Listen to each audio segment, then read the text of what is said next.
संतप्त मानस शांत हाँ, जिनके गुणों के गान में बेवर्धमान महान जिन बितरे हमारे ध्यान में। रहस्यपूर्ण चिट्ठी चल रही थी, पेज नंबर 346 पर अंत की पंक्ति थी कि परिणाम मगन होने पर कुछ विशेष जानपना होता नहीं है।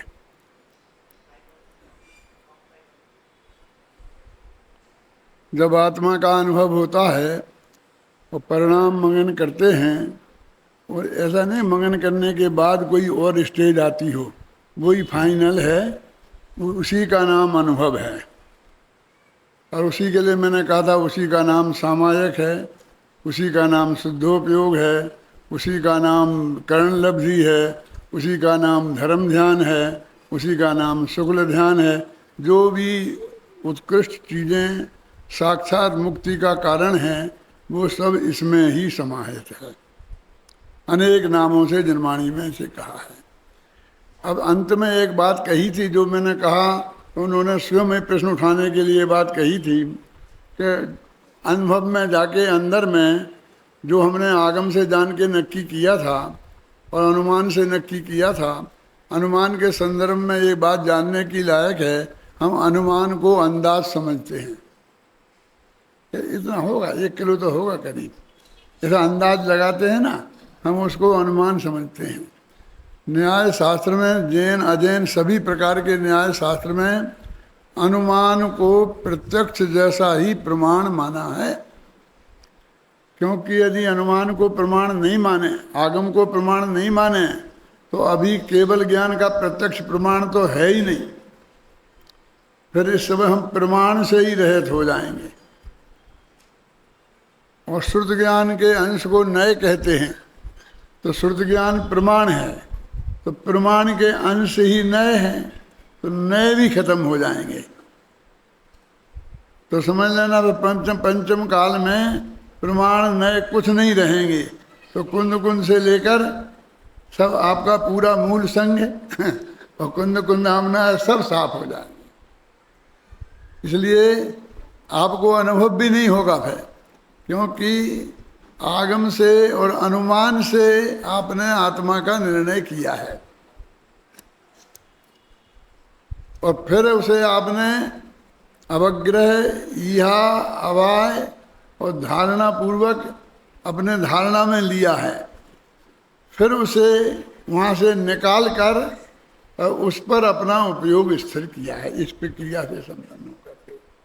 तो सीधी सच्ची बात है, कोई बहुत कठिन बात नहीं है। पूज्य गुरुदेव श्री ने इसकी बहुत महिमा बताई है, और जो उन्होंने कठिनता की बात रखी है वो तो जो काठियावाड़ में बुजुर्ग लोग उनकी सभा में बैठते थे और जिन्हें जैन दर्शन के मूल ग्रंथों का बिल्कुल स्वाध्याय नहीं था, और दिगंबर ग्रंथों का तो नाम का भी परिचय नहीं था, अब उनके लिए वो बहुत बड़ी बात थी। अनुमान, आगम, स्मृति, प्रतिविज्ञान, ये शब्द उनके लिए बहुत कठिन शब्द थे। इसलिए उनके ने जो उसके महिमा के गीत गाए हैं वो बहुत ही महत्वपूर्ण हैं, उनमें कोई की बात नहीं है। और मैं आपको जो सहजता और सरलता बता रहा हूँ, आप इतना गहरा अध्ययन करने वाले 5-5 साल तक अध्ययन करके विद्वान बन जाने वाले लोगों से बात कर रहा हूँ। दोनों के श्रोताओं में बहुत बड़ा अंतर है। उनकी सभा में 2-4 श्रोता रहते होंगे जिनको अच्छा स्वाध्याय होगा, और अनुभवी भी कोई ज़्यादा नहीं थे। उन्होंने भी जैसी घोषणाएं की हैं और जो कुछ हुआ है उनमें गिनती के ही लोग हैं। मतलब ऑन द होल जो पूरी सभा थी वो कैसी थी उसकी बात मैं आपसे करता। तो ये हमारे लिए अनुमान, प्रत्यक्ष, स्मृति बहुत साधारण बातें हैं।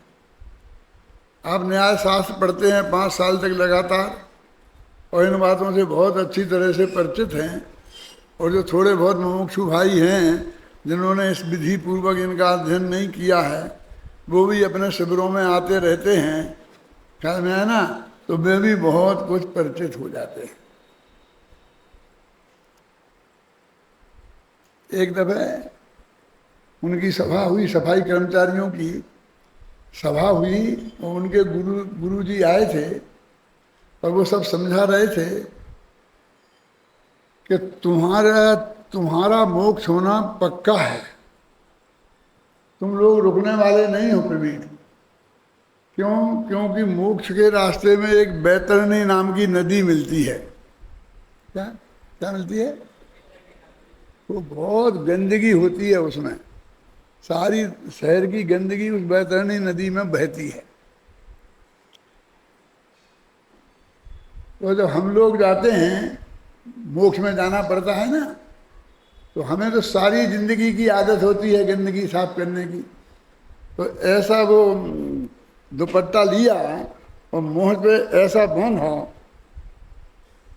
निकल जाते हैं, जल्दी आसानी से पार हो जाते हैं। लेकिन ये बनिए ब्राह्मण है ना, ये तो बहुत नहीं करते हैं, ये तो उधर देख भी नहीं सकते हैं, इसलिए तो दूर से ही भागते हैं, उसके पास तक नहीं जा पाते हैं, उसे पार तो कैसे करेंगे। इसलिए महाराज इन बनियों और ब्राह्मणों का कल्याण कैसे हो, इसका कोई रास्ता हमें बताओ। क्या मेरे क्या पूछा उनने अपने गुरु जी से, तो उन्होंने कहा चिंता मत करो तुम, उनका भी हो जाएगा। कि कैसे होगा?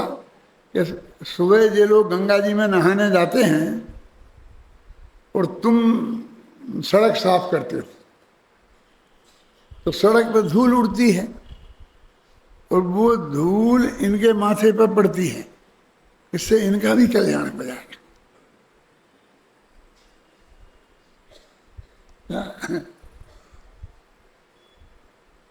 माने हर एक जगह सब तरह के सब लोगों के लिए व्यवस्था है। आप लोग तो 5-5 साल पढ़ते हैं न्याय शास्त्र को गंभीरता से, और ये लोग भी उन्हीं शिविरों में तुम आते हो, तुम्हारे लिए शिविर लगाते हैं। अपना अक्टूबर का शिविर लगने वाला है ना, 5 अक्टूबर से 12 अक्टूबर तक, संडे टू संडे हैं। तो उस शिविर में हम विद्यार्थियों की अपेक्षा ही सब पढ़ाने वाले हैं, न्याय शास्त्र भी पढ़ाने वाले हैं, परीक्षा मुख सूत्र भी पढ़ाने वाले हैं। और ये जो अत्यंत महत्वपूर्ण चीज़ें हैं जिनका आत्मा के कल्याण के लिए भी बहुत आवश्यक हैं, वो सब का अध्ययन कराएंगे तो साधारण मुमुक्षुओं को भी तो उनका ज्ञान हो जाएगा। और अब धीरे धीरे परमागम विशारद, उनने कौन सा शास्त्री हैं जो भी हैं वो सब तैयार हो रहे हैं, तो ये लोग इससे भी आप लोग तैयार हो रहे हैं।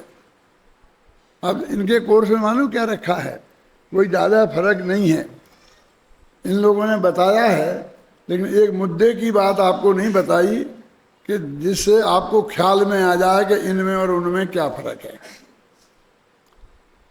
जो हमारे यहाँ 5 साल रह के पढ़ते हैं उन शास्त्रियों में और वे दूसरे पाठ्यक्रम वाले पत्राचार वाले शास्त्रियों में क्या फर्क है। जो कोर्स की किताबें हैं ना अभय कुमार जी, उनमें से न्याय और खासकर वो कठिन हिस्से और व्याकरण लक्ष्य सिद्धांत कौमुदी वो हमने कोर्स में नहीं रखे इन लोगों के लिए, इनके तो हैं। तो ये न्याय व्याकरण से वंचित हैं। जो जैन सिद्धांत और अध्यात्म है वो सारा रखा है, मोटा मोटा बताया है मैंने आपको। क्यों फिकरचंदी साहब, आपके ख्याल में थी ये बात? नहीं थी। क्या करें, जब कोई भी चीज़ जब तक नहीं बताएं तब तक ख्याल में नहीं आती है, और बता देने पर भी ख्याल में आ जाए तो कम महिमा मत समझना। क्या बता देने के बाद भी ख्याल में आ जाए कि क्या अंतर है, ये शास्त्री करोगे वो शास्त्री करे। एक लड़का यहाँ आपसे शास्त्री कर रहा है और उसकी बहन उसका भाई वो शास्त्री कर रहा है, तो इन दोनों शास्त्रियों में क्या फर्क होगा। ये संस्कृत में भी धड़ाधड़ पढ़ेंगे यहाँ वाले और अपने आप उस संस्कृत से अर्थ कर लेंगे। न्याय को पढ़ेंगे और ये सब गंभीरता से अनुमान से वो सब बात का निर्णय कर लेंगे, और वो उनकी बहन और भाई जो घर से पढ़ रहे हैं वो ये नहीं कर पाएंगे। तो पढ़ तो लेंगे सब अध्यात्म और सिद्धांत को, तो वो लोग यदि इसमें आए हमारे अक्टूबर वाले शिविर में तो उनको भी वो चीज़ कर स्वाद चखने को मिल सकता है। और हमारी अभी अभय जी से चर्चा हुई थी तो कि भाई ये और विद्यालय हैं जो शास्त्री के विद्यालय हैं वो तो सब आ ही जाते हैं। इस साल लड़कियां भी आ जाएंगी उदयपुर की, पिछले साल तो नहीं आ पाई थी, लेकिन और जो हमारे विद्यालय हैं तो उनके विद्यार्थियों उनके लोगों को लाभ कैसे मिले, तो कम से कम उनके जो अध्यापक हैं प्रवीण उनको हम निमंत्रित करें एज ए विद्यार्थी, एज ए अध्यापक नहीं। अपमान मत समझना अपना, क्योंकि हम वो चीज पढ़ाने वाले हैं जो आप लोग नहीं जानते। आप लोग माने भी अध्यापक नहीं जानते हैं और आपके लिए बहुत उपयोगी हो, कोई हमारा शास्त्री भी उनमें हो तो वो भी ये ना समझा कि भाई मैं तो शास्त्री हूँ, क्योंकि हमारी भूलने की प्रकृति है। जो निरंतर पढ़ने पढ़ाने में नहीं आए तो हम भूल जाते हैं। जब मैं निकला था पंडित बन के 16, 17, 18 वर्ष की उम्र में, तो लघु सिद्धांत कौमुदी और प्रमेय रत्नमाला और प्रमेय कमल मार्टिंग और राजवार्तिक ये सब मुझे बिल्कुल तैयार थे, बहुत अच्छे तैयार थे अभय कुमार जी। अब मैं जहाँ पढ़ाता था वहाँ पर कोई पढ़ने वाला नहीं था इनको, और मुझे तो इनको पढ़ाने का शौक था। वो छड़ाला पढ़ाने में मुझे कोई मज़ा नहीं आता था। ये भागवत पाठमालाएँ पढ़ाऊँ मैं, इसमें मुझे मज़ा नहीं आता था। तो मैं अशोकनगर में जब था तो वहाँ पर मैंने 8-10 लोगों को इकट्ठा किया पकड़ पकड़ के, युवकों को, और उनको मैंने लघु सिद्धांत कौमुदी, प्रमेय रत्नमाला, परीक्षा मुख, तत्वाल सूत्र, आत्ममीमांसा ये सब पढ़ाना शुरू किया। उन लोगों को मैंने पढ़ाया। ये सब बुजुर्ग बुजुर्ग नहीं थे, 20 वर्ष से 30 वर्ष के बीच के लोग जो रुचि वाले थे थोड़े, उन लोगों को मैंने वो विषय पढ़ाया अपने रिवीजन के लिए।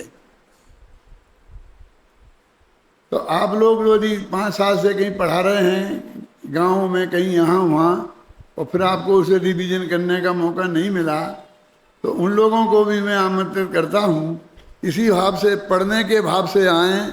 ऐसा नहीं कि हमारा भी प्रवचन होगा।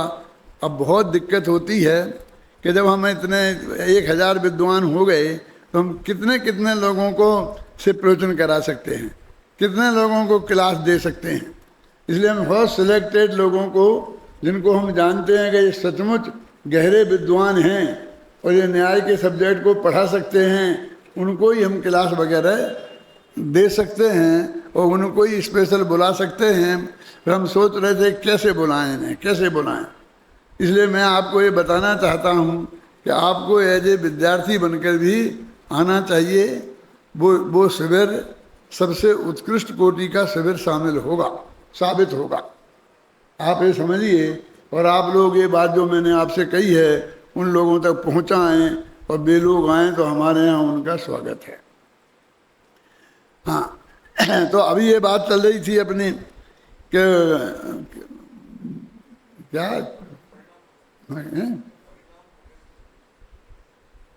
फिर क्या परिणाम, क्या परिणाम आप आत्मा में मगन होते हैं। तो मगन होने में माने वही बात है कि हमने आगम से और अनुमान से और जो निर्णय किया और फिर हमारी स्मृति में जो रहा, सुनना, घबराना नहीं। मैं बहुत सावधानी पूर्वक बोल रहा हूँ, लेकिन बोले बिना तो आपकी समझ में नहीं आएगा, इसलिए मुझे बोलना जरूरी है। आप भी स्मृति ज्ञान में से निकाल करके ही अपने उपयोग को मगन करेंगे। शांति जी क्या कहा, कहाँ से निकालेंगे? अब वो स्मृति यदि पिछले भव की है तो उसे जात स्मरण कह देंगे, और इसी भव की है तो स्मरण कहेंगे। इतना सा फर्क है, कोई बिल्कुल ज़्यादा फर्क नहीं है। और वो पिछले भव की स्मृति हो तो बहुत अच्छी क्वालिटी की है, और इस भव की हो तो अच्छी क्वालिटी की नहीं है, ऐसा नहीं है। पर इस जिसकी जैसी जितनी क्वालिटी की है उतनी क्वालिटी की है। मुझे बहुत अच्छी तरह याद हो जो मैंने पढ़ा है, समझा है, गुरुमुख से पढ़ा है, शास्त्र में पढ़ा है, और कोई विषय की नहीं हो। समझ में आया कि नहीं आया?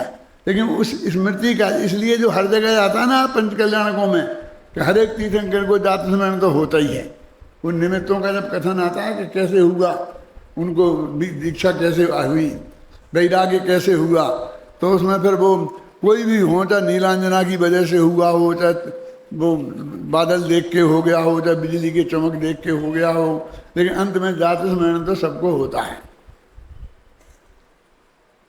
और 9 भव का चलता है, 11 का क्यों नहीं होता, 7 का क्यों नहीं होता, ये 9 भव क्यों चलते हैं? 9 भव का चक्कर क्या है? ये असलियत में हमारे जो 8 भव होते हैं ना पुरुष पर्याय के, तो एक विस्वर्ग में जाता है, फिर एक इधर आता, फिर इधर आता, उससे ज़्यादा हिसाब नहीं बैठता, फिर वो असैनी मसैनी हो जाता है, उससे ज़्यादा का जात स्मरण नहीं होता है। तो वो एक दफा तो देवगति का भव चला जाएगा और एक भव चला जाएगा मनुष्य गति का, तो ऐसे वे 9 भव हो जाते। 9वां भव वो है 4 इधर 4 उधर, समझ गया ना? समझ लोगे 9 ही भव का होता है सबको, इसका मतलब 9 ही का हो सकता है, 11 का नहीं हो सकता। फर्क समझ में आया क्या कह रहा हूं मैं? एक विद्वान थे देवलाली में, तो उन्होंने कहा श्रीमद को 800 भवों का ज्ञान था। आपको मालूम है ना भाई? मैंने अपने प्रवचन में कहा कि 800 भव का हो ही नहीं सकता, बताओ मुझे कैसे होगा, क्योंकि 800 भव मनुष्य पर्याय के हो ही नहीं सकते, क्योंकि 800 भव का मिलते हैं, 8 मिलते हैं, फिर तो इस पर्याय से ही बाहर चला जाएगा। समझ में आए ना? अब समझ में, वो 9 भव के ही ज़्यादा से हिसाब नहीं बैठता है। नहीं तो 24 दिन में एकाध का तो होता, एकाध को तो 12 भव को बताते, एकाध के तो ऐसा करते कि नहीं?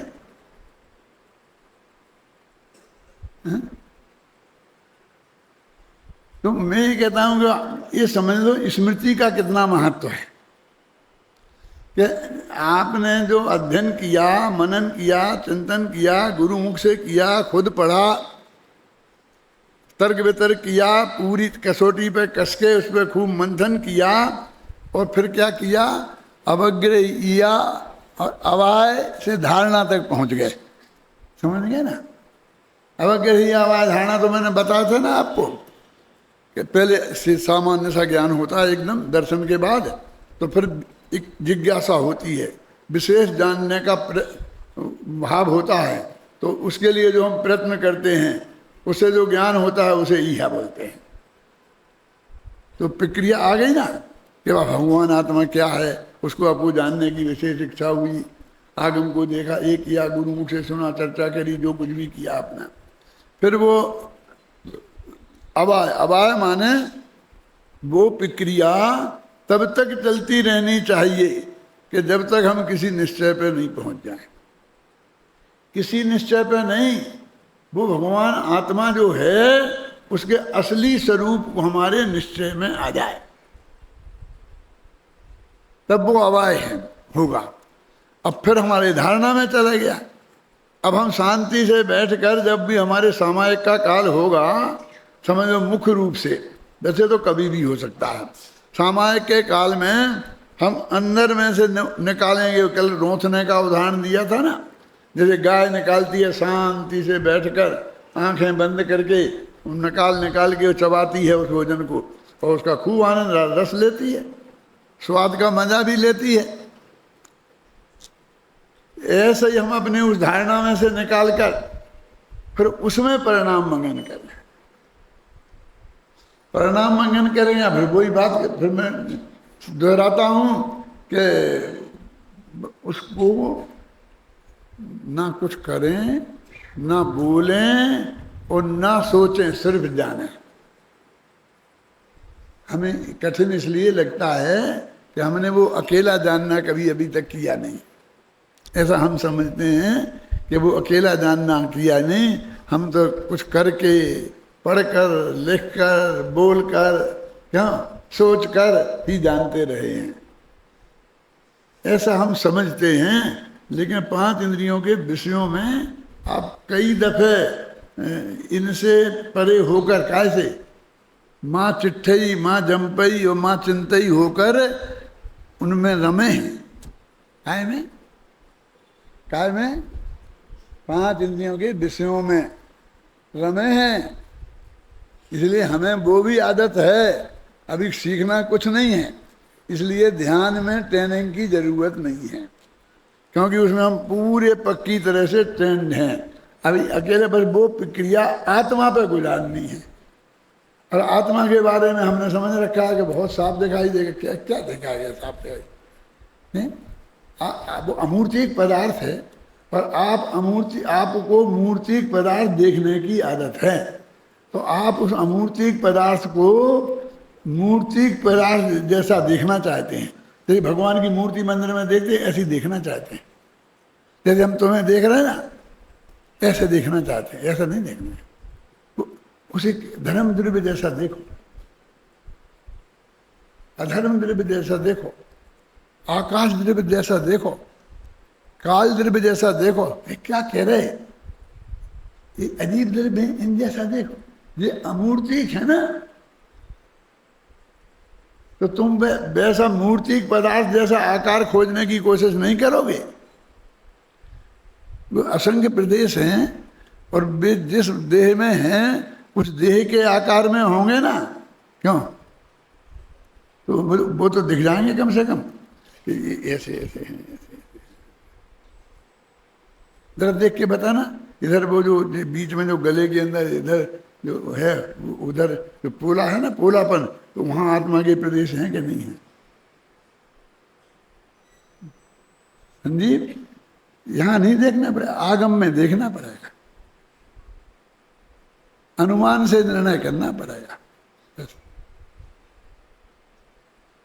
और जैसा तुम्हें धर्म अधर्म द्रव्य दिखेगा वैसा ही दिखेगा, जैसा दूसरे का आत्मा दिखता है वैसा ही दिखेगा। माने तुम जानोगे, जानना, दर्शन ज्ञान का दर्शन देखना, और ज्ञान का जानना, सम्मा दर्शन वाला दर्शन नहीं। जानना देखना है ना दो, वो श्रद्धा गुण नहीं है, दर्शन गुण और ज्ञान गुण का मैं जानना देखना है। तो वो साफ तो दिखेगा ना, कि हाँ साफ तो दिखेगा, लेकिन धुंधला साफ दिखेगा, धुंधलेपन में सफाई होगी। तो समझ में आ रहा मेरी भाषा कह पा रहा हूं कि नहीं? भाषा बहुत पंगु होती है, जिसने टोने में जितना समझते हैं उतना हमारे कहने में नहीं आता है ना? वो, और आप यदि वो देखो नहीं, हम मुझे साफ नहीं दिखा तो मेरा काम नहीं होगा। वो इतना दिख गया हो तो तुम्हारा काम हो जाएगा। ये ऑपरेशन का उदाहरण दिया था ना मैंने, कि अंदर जी के हार्ट वार्ट के आजकल टीवी में देख देख के कर देते हैं ऑपरेशन। यहाँ से छेद करके डालते हैं, अब यहाँ से छेद करके वो कैसा हथियार जाता होगा, वो कैसा वहाँ पहुँचता होगा, और वे कैसे देख देख के क्या करते होंगे, क्या अंदाजा है तुम्हें कुछ? मेरे गब्बे वो हुआ था, स्टेंट डाले थे ना दिल्ली में, अपोलो में, तो उस वक्त मैं पूरा होश में था, और टीवी पे दिख रहा था पूरा, और टीवी पे दिख रहा था, और मैं डॉक्टरों से ज़्यादा अच्छा जान रहा था। क्यों पूछते? क्यों नहीं पूछो? क्योंकि डॉक्टर तो सिर्फ जान रहे थे, देख रहे थे वो टीवी का, और मैं इधर अनुभव भी कर रहा था। वो जो नली जा रही थी इधर से इधर यदि गई, वो बराबर उसमें दिखती थी, और यहाँ स्पर्श होता था उसका, तो जानने में आती थी अनेका।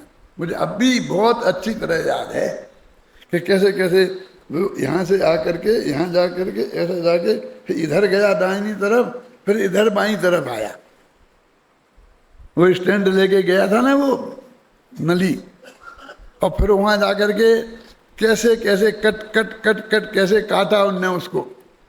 वो कहते थे 3 हथियार उनके टूट गए थे, निकाल के फिर बाहर निकाला, फिर डाला, फिर डाला।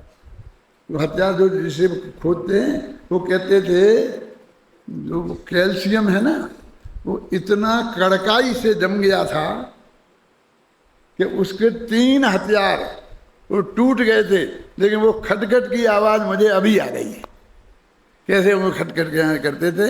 यानी वो वहां से कैसे कर लेंगे उसमें देख के, पर आप कहते उन्हें दिखा के नहीं दिखा। बोलो स्पष्ट केवल ज्ञानी जैसा दिख गया होगा। केवल ज्ञानी का प्रत्यक्ष है, उनका भी प्रत्यक्ष है। तो तुम्हें आत्मा केवल ज्ञानी जैसा प्रत्यक्ष दिखने वाला नहीं है, वैसा ही दिखने वाला है। कैसा कि तुम्हारा काम हो जाएगा। कौन सा?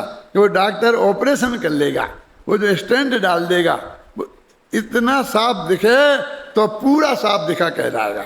ठीक है, ऐसे ही तुम्हें आत्मा का अनुभव हो जाएगा, सम्यक दर्शन हो जाएगा। बस तुम्हें इससे ज्यादा साफ देख के क्या करना, बाकी साफ और देखना है तो केवल ज्ञान होगा जब देख लें।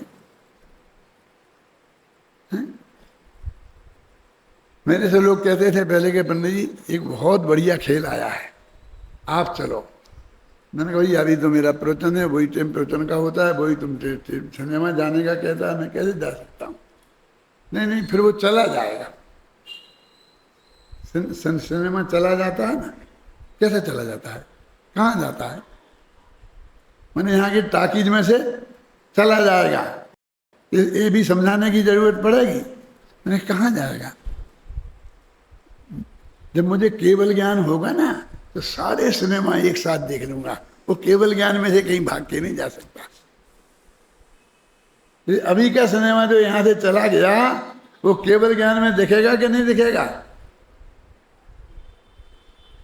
अब गुरुदेव से पूछते तो वे क्या जवाब देते? केवल ज्ञान का भरोसा है तेरे को। जिसे केवल ज्ञान का भरोसा होता है उसे सिनेमा देखने का भाव नहीं आता है? ऐसे ही देते हैं गुरुदेव श्री जवाब है? इसको हम बोलते हैं कि हमने गुरुदेव को पढ़ा है। माने वो कैसे कैसे प्रश्न का कैसे जवाब देंगे, कैसी स्टार मैं आपको बता सकता हूं पूरा, कि उनसे ऐसा प्रश्न करोगे तो वे कैसा जवाब देंगे। एक ही प्रश्न का युगल जी से करोगे तो वे क्या जवाब देंगे, मुझसे करोगे तो मैं क्या जवाब दूंगा, गुरुदेव से करोगे तो वे क्या जवाब देंगे, मैं सब बता सकता हूं।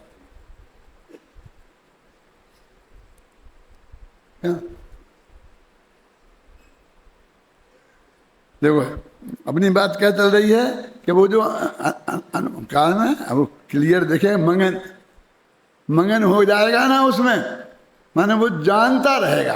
अब अकेला जानना कैसा होता है उसको आपकी समझ में आना चाहिए। ना चिंतई, ना चिट्ठई, ना बोलना, ना नमोकार मंत्र बोलो, ना कुछ सोचो, और फिर तुम्हारा जानना चालू रहे। अभी ये नहीं है कि आत्मा को किसी को भी ऐसा जानना होता है, इतना तो नक्की करो, ये आपको रोजाना होता है। उस तक पहुंचे बिना किसी भी ज्ञान में गहराई नहीं आती। विज्ञान के में ज्ञान, डॉक्टरी के में ज्ञान, समझे ना, इंजीनियर में, सब में वो माने चारित्र के लेवल पर होता ही है। माने माँ चिट्ठई माँ जंपई, माने इन विकल्पों से पार होकर, वचन विकल्पों से और चिंतन के विकल्पों से पार होकर निर्विकल्प अवस्था में ज्ञान जाता है, अकेला प्योर। उस ज्ञान को तुम खोजने जानने, पहले उस ज्ञान को जान, वो कैसा होता होगा वो जानो, और वो तुम्हें पसंद है कि नहीं है। कि फिर क्या करेंगे, जानते रहो कब तक, अनंत का। हमारे बस की नहीं है। ये बढ़िया से बढ़िया सिनेमा हो ना तो फिर अपन बैठे रहें, उठाई देखते ही रहें, 4 दफे देख लें, फिर 5वीं दफे क्यों? कब तक देख सकते हो? आखिर तो थकते होंगे नहीं?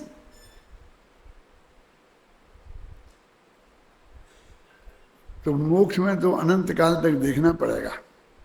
यदि थकने का डर हो तो मोक्ष में मत चले जाना, समझ रहे ना? वहां तो निर्विकल्प होके ही जानना पड़ेगा। देखो अब प्रश्न है क्या है, देखो, यदि सविकल्प और निर्विकल्प में जानने का विशेष नहीं है तो अधिक आनंद कैसे होता है, ये प्रश्न। तो वो कहते कि अधिक कुछ नहीं जानता है। ये बात बताई क्यों थी, जरूरत क्या पड़ गई थी पंडित जी को? क्योंकि हमारी सबकी दुकान बंद हो गई। क्योंकि हम तो यही कहते थे, मैंने अनुभव में देखा है, मैंने अभी हाल देख देख के आया हूँ। और एक कुंद ने ऐसी कलम डुबो डुबो कर अनुभव में से और ये आकर के एक एक गाथा लिखी है। ये मेरी हमारी एक गप्पे नहीं, फिर कैसे चलेंगी? क्यों साहब? श्रीमंदर परमात्मा से सुन सुन के लिखी है कि ऐसी देख देख के लिखी? श्रीमंदर परमात्मा से सुन सुन के लिखी है कुंद ने, तो उसके पहले मतलब वे मुनि नहीं थे, उन्हें पता नहीं था पहले। और पहले पता था तो फिर उनकी सुनी सुनाई बात नहीं है उनकी। और देख देख के लिखी है क्यों? ये भी नहीं। तो हमारे ज्ञान का स्वरूप कैसा है कि वो कहते हैं कि वो अनुभव में उस काल में तो तुम निर्विकल्प हो जाओगे।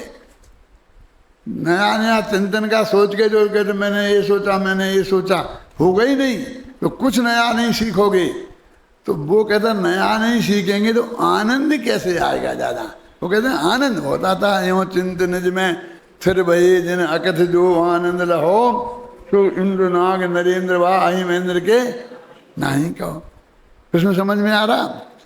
अब ये पंडित जी को इस प्रश्न का जवाब देना था, इसलिए उनने वो बात डाली थी कि कोई ज़्यादा जानना में नहीं होता है। उन्हें ये पता नहीं था कि ऐसे मूर्ख लोग होंगे कि यही उनके लिए बहुत बड़ी बात हो जाएगी। क्योंकि वे तो ऐसे मानते कि हमने बहुत बढ़िया देख देख के आएंगे अंदर अंदर, और वे आगे कहते हमने ये देखा, हम अनुभव की बात कह रहे हैं। तो भैया अनुभव की बात तो कही नहीं जाती है, और लोक में भी चलता है ना कि अनुभव की जबान नहीं होती है? तुमको भूख लगती है ना जोर की, तो समझाओ जरा, ऐसे समझाओ कि हमारी समझ में आ जाए। तुम्हें अनुभव होता है कि नहीं भूख का? भूख तो सबको ही लगती है ना, उसका अनुभव भी सबको ही होता है। लेकिन समझा कि अनुभव की बात तो समझ बातों में आती नहीं है।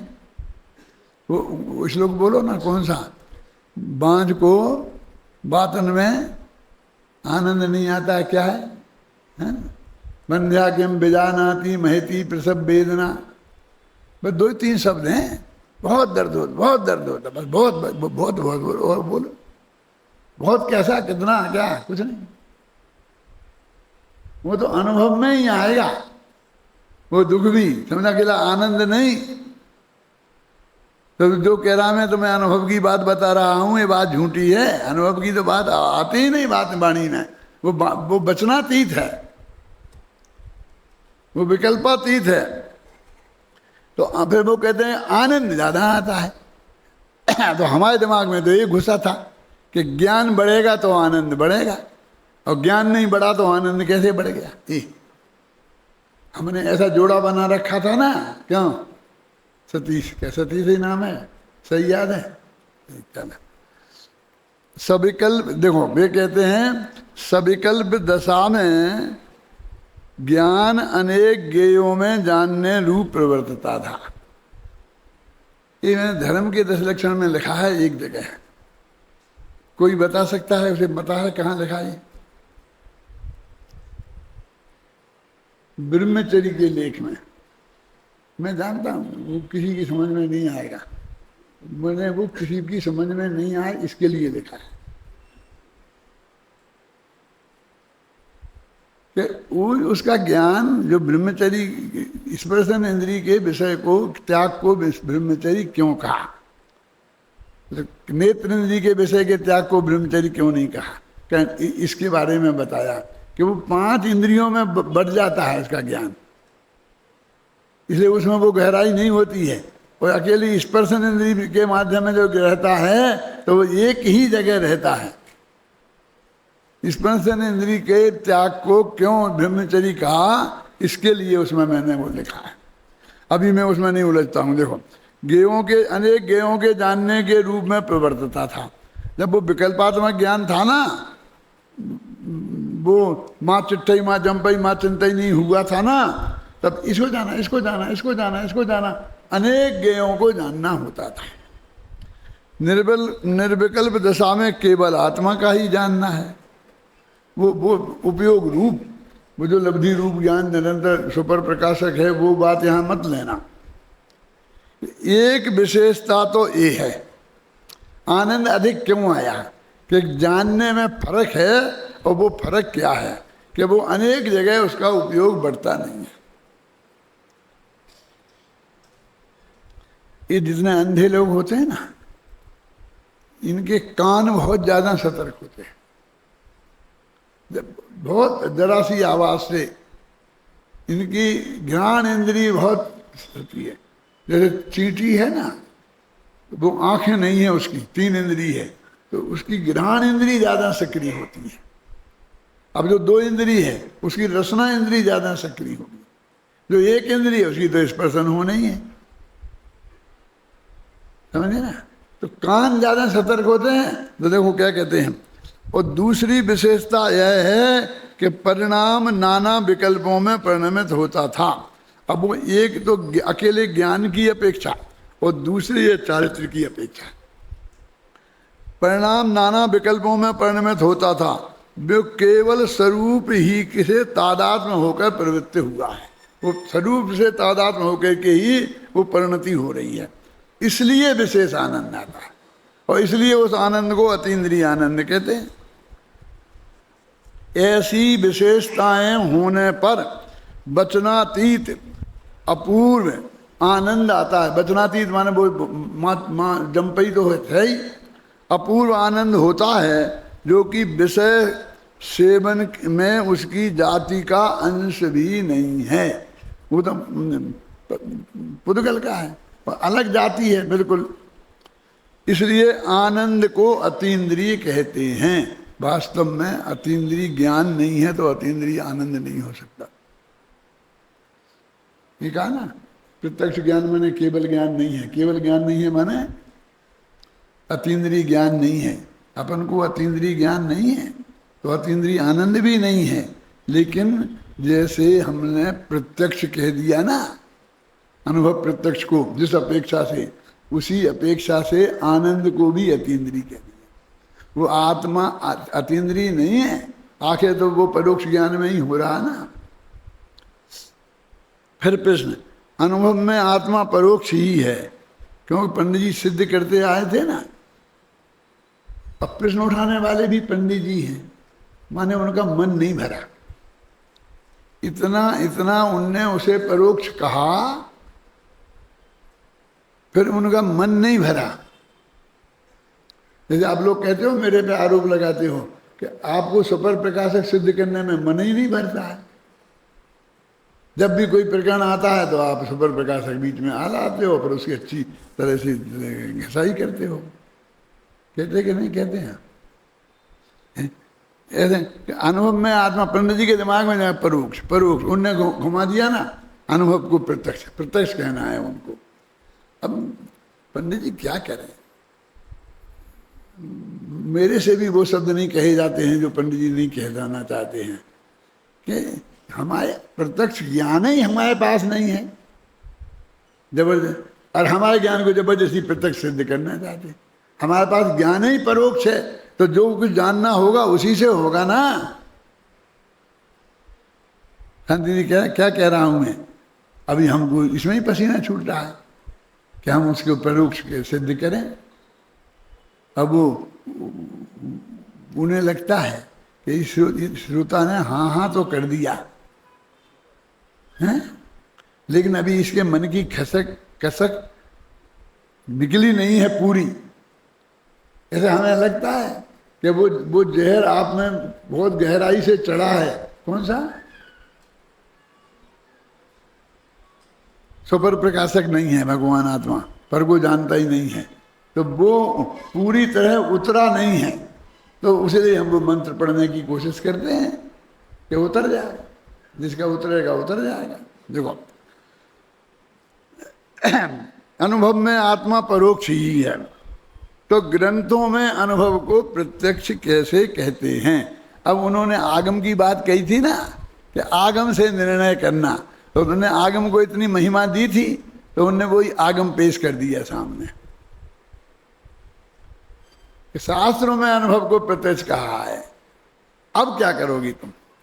ये सबसे बड़ी समस्या है, क्योंकि जितने निश्चय वचन हैं शास्त्रों में, उससे लाख गुणे जाना व्यवहार वचन है। एक देव दूसरे देव का भला बुरा नहीं कर सकता, हम किसी को मार नहीं सकते, जला नहीं सकते, सुखी दुखी नहीं कर सकते। ये अकेले समय सार के बंध अधिकार की कुछ गाथाएं हैं हमारे पास, बस वे नहीं होती तो हम जीरो थे। और बाकी बचाओ बचाओ, मत मारो मत मारो, कोई दूसरों को सुखी करो, अपने अपने सुख में मत लगे रहो, इसके लिए कदम कदम पे चारों अनुयोग भरे पड़े हैं, दूसरों की बात नहीं है। तो आगम प्रमाण तो वो अकेला लाई, कितना कठिन है ये काम।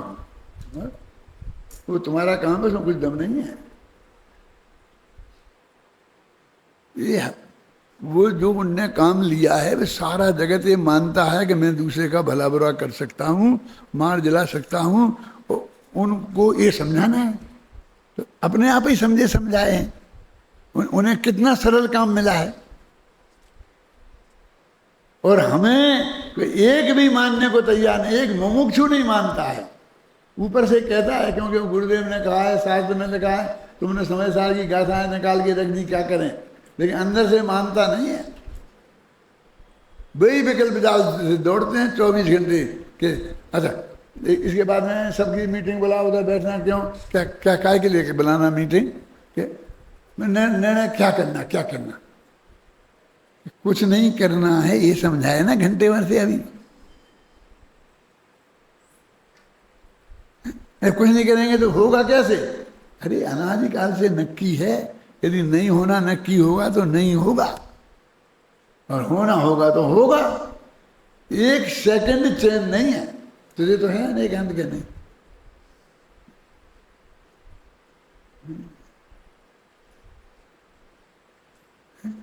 जैसा होना है, श्रद्धा के लेवल पर नहीं होगा बेटा तो नहीं होगा सम्मा दर्शन, सम्मा ज्ञान नहीं होगा, मुक्ति का मार्ग आरंभ नहीं होगा। तुम चाहे जैसे मोक्षु बन जाना, चाहे जो कुछ करना, महेंद्र भाई कितना ही पैसा खर्च करना, ये पैसे से मिलने वाली चीज नहीं है। ये पक्की बात समझ लेना। देखो कहाँ से अपन, हाँ अनुभव में देखो, वो कहते हैं ग्रंथों में प्रत्यक्ष कहते हैं, और उस ऊपर की गाथा में ही कहा है, ऊपर गाथा पेश कही, प्रत्यक्ष अनुभवो जम्मा, पिछले पेज पे देखो, प्रत्यक्ष अनुभवो जम्मा के ऊपर की गाथा में ही कहा है। ये पेज नंबर 343 पर लोक में प्रसिद्ध है, तुम जैसे 343 देखे है ना। तच्चाशेषण काले समयो बुज्झे ही जुतिमज्ञेण नो आहारन समये प्रत्यक्षो अनुभवो जम्मा। अब पंडित जी तुम्हें अभी कही है कि आत्मा अनुभव है, प्रत्यक्ष है, पर तुम हमसे अभी ये समझा रहे परोक्ष है, परोक्ष है, परोक्ष है। सचमुच ये टोडरमल जी का बहुत अद्भुत अनुसंधान है। क्या कि वो अनुभव का प्रत्यक्ष होता है, आत्मा का प्रत्यक्ष नहीं होता है? जो शास्त्र में लिखा है वो आत्मा प्रत्यक्ष हो जाता है, ये नहीं लिखा। वो तुम्हें जो अनुभव हुआ वो प्रत्यक्ष है।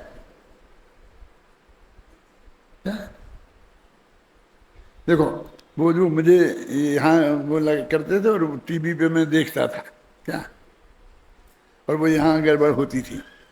उन डॉक्टरों को पता चल गया कि ये देख रहा है मरीज, तो उन्होंने बाद में टीवी का उधर को कर दिया था, तो आधा ही देख पाया मैं। वो नहीं चाहते थे कि मैं देखूं, सच्ची घटना है। तो वो देखो, वहां तो देखता था और इधर अनुभव करता था। बोलो, अब दो बातें अलग अलग हो गई ना, और दोनों मिलके वो ज्ञान होता था। वहां दिखता था तो वो तो परोक्ष ही है ना। जो टीवी पे दिख रहा है वो प्रत्यक्ष है क्या परोक्ष? बोलो, मोदी जी के दर्शन किए आपने टीवी पे, तो प्रत्यक्ष करेगा परोक्ष? परोक्ष ही है ना, क्लियर टीवी पे देखा। अब अनुभव इधर हुआ, तो वो कहते देखो यहाँ पंडित जी का जवाब इतना मार्मिक है, अनुभव में आत्मा तो परोक्ष ही है। कितनी दृढ़ता है, तुम तो एक सेकंड में घबराते हो। नहीं नहीं नहीं, हाँ वो कथनचित तो है, कथनचित तो है, ये डर लगता है। एक में हम ये मान लेंगे कि हम ये कर रहे, हम ये कर रहे, मानन दो ना, क्या फर्क पड़ जाएगा। संदीप, घबराना नहीं, दृढ़ता से कहना। हम किसी के विज्ञ हैं क्या? काय का दबाव, कैसा दबाव? यदि दबाव में रहना है बेटा तो पंडित नहीं बनना, और कम से कम हुकुमचंद का बिजनेस से तो नहीं बनना। जिसकी मैं सुनता हूं ना प्रवीण कि वो पंडित, वहां दवा नहीं है, तो मेरी छाती चौड़ी हो जाती है, बहुत खुशी होती है। जो सुनता हूँ कि ही उसने ऐसा कर दिया, ऐसा कर दिया, चला मर गया। मैं ऐसा कहता हूँ, परमात्मा तुम ये बात पक्की जानते हो? यहाँ जानता हो। तो तुम अत्यंत विनय पूर्वक ये कह नहीं सकते जिससे तुम्हारा ये क्या है। मैं कब के दिन गालियां दूं? अभय कुमार जी, तुम यदि गलत समझते हो तो मुझे कुछ नहीं कहना है। यदि सही समझते हो तो जो आदमी उसे नहीं मान रहा, अत्यंत विनय पूर्वक ऐसा कहा जाना चाहिए कि साहब ये बात तो सच्ची है, आगम के अनुसार ये है, और आपको जो भी करना हो आप करो, सोचो, लेकिन एक दफे उसको ख्याल तो आवे कि आगम में क्या है, वो भी आगम के अनुसार है, और उससे कोई वहां अनर्थ हो जाने वाला नहीं है।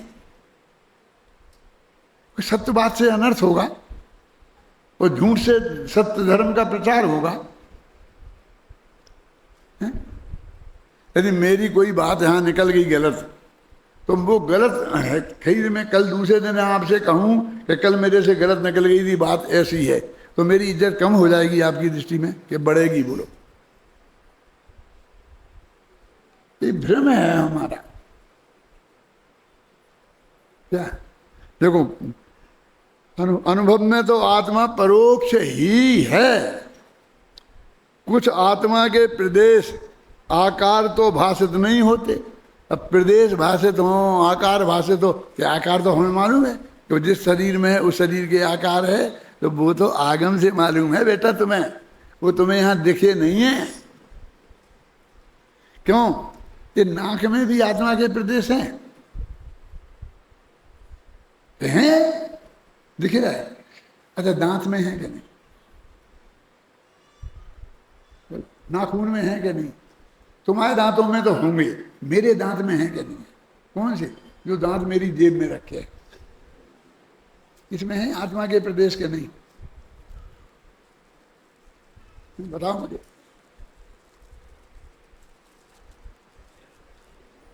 इसमें आत्मा के प्रदेश है क्या? नहीं,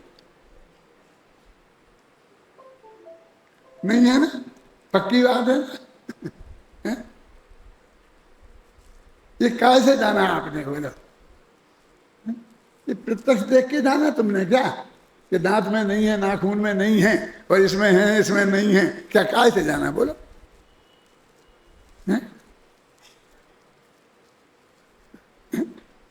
वो कहते देखो कहाँ गया वो पेड़। हाँ देखो, परंतु स्वरूप में परिणाम मगन होने से जो स्वानुभव हुआ, अब वो जो है परिणाम मगन होने से स्वानुभव हुआ, तो परिणाम मंगन होना और स्वानुभव एक ही चीज़ है, दो चीज़ें नहीं। परिणाम मंगन होना अलग और स्वानुभव अलग नहीं। वो जो मंगन हुए वही स्वानुभव है ना, वह स्वानुभव प्रत्यक्ष कहलाता है।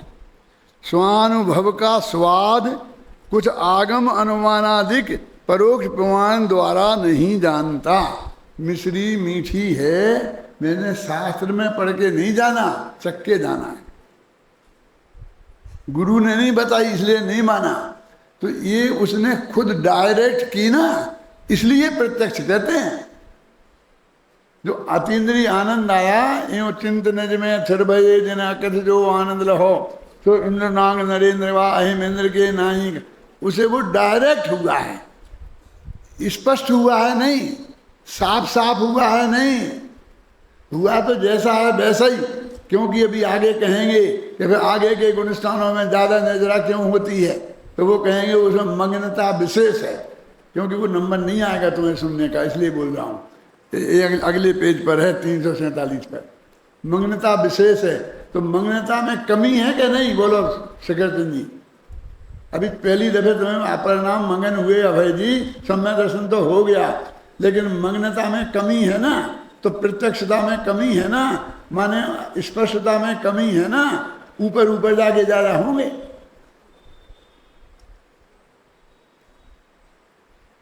आप ही अनुभव का स्वाद बेचता है, जैसा अंध पुरुष मिश्री को आस्वादता है, तो मिश्री के आकार आदि तो परोक्ष है, और जिह्वा से स्वाद लिया है वह स्वाद प्रत्यक्ष है। वैसे स्वानुभव में आत्मा तो परोक्ष है, और परिणाम से स्वाद आया वह स्वाद प्रत्यक्ष है। उस स्वाद का प्रत्यक्ष किया है, आत्मा का नहीं। है पंडित जी, किसी भी अपेक्षा अनेकांत फनेकांत के लोभ में वो ये एक सेकंड सपने में भी नहीं कहना चाहते हैं कि वो प्रत्यक्ष है, मुझे परोक्ष ही सिद्ध करना चाहते हैं। ऐसे बहुत लोगों को रहते, वो जो है ना शुभ भाव वो है तो बंध के ही कारण, मोक्ष का कारण तो रंच मात्र नहीं है वो, लेकिन वो उसके बिना होता नहीं है ना, लेकिन वो करना तो चाहिए ना। वो कमी तो अपने यहाँ है ना, वो कमी तो तुम में है ना, वो कमी तो हम में है ना। मैंने कहा कमी तो ये है कि तुम उसका नहीं होने को कमी मान रहे हो। ये जो कहीं भी जो तुम्हारे लिए जो उसमें उपादेय बुद्धि पड़ी है कि तुम, आप तो जिद पे अड़ गए कि हाँ तब तक अड़े रहेंगे, कब तक, जब तक तुम्हारी वह उपादेय बुद्धि नहीं निकलेगी तब तक।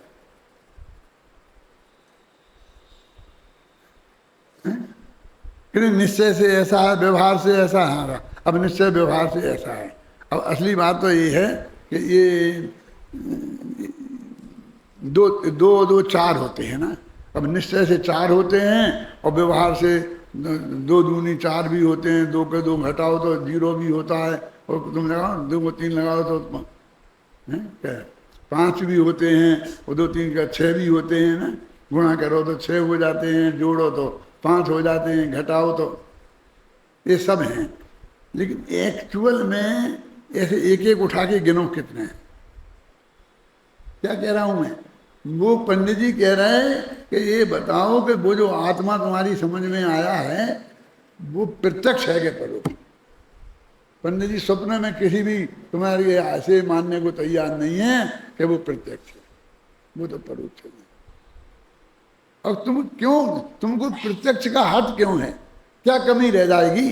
वो सम्यक दर्शन छायक नहीं होगा, हो जाएगा, छायक भी हो जाएगा, परोक्ष रहेगा, और परोक्ष में छायक सम्यक दर्शन होता है। जो तुम्हें चाहिए वो सब हो जाएगा, उसी में से छपक श्रेणी आ जाएगी, उसी में से केवल ज्ञान हो जाएगा। बोलो, नहीं तो भी हम तो इतना तो माने कि वो प्रत्यक्ष है। क्यों कि वो हमने वहाँ कह रही थी ना, हमारी इज्जत का भी तो सवाल है, तुम्हारी भी कोई इज्जत है। जिसे झूठ का इतना पक्ष है उसकी इज्जत होती है, वे इज्जत वाले लोग हैं। जिसे झूठ का इतना आग्रह है कि मेरी बात रहना चाहिए, सत्य का भले ही लोप हो जाए। आप समझ लो कि किस किस स्थिति में 5वें अध्याय वालों को समय दर्शन हो सकता है कि नहीं? बोलो परम सत्य क्या है? हैं? कोई अपेक्षा है इसमें? कहीं कहीं कोई गुंजाइश है? नहीं तो फिर क्या है, बात खत्म है ना, फिर रह क्या गई बाकी कल।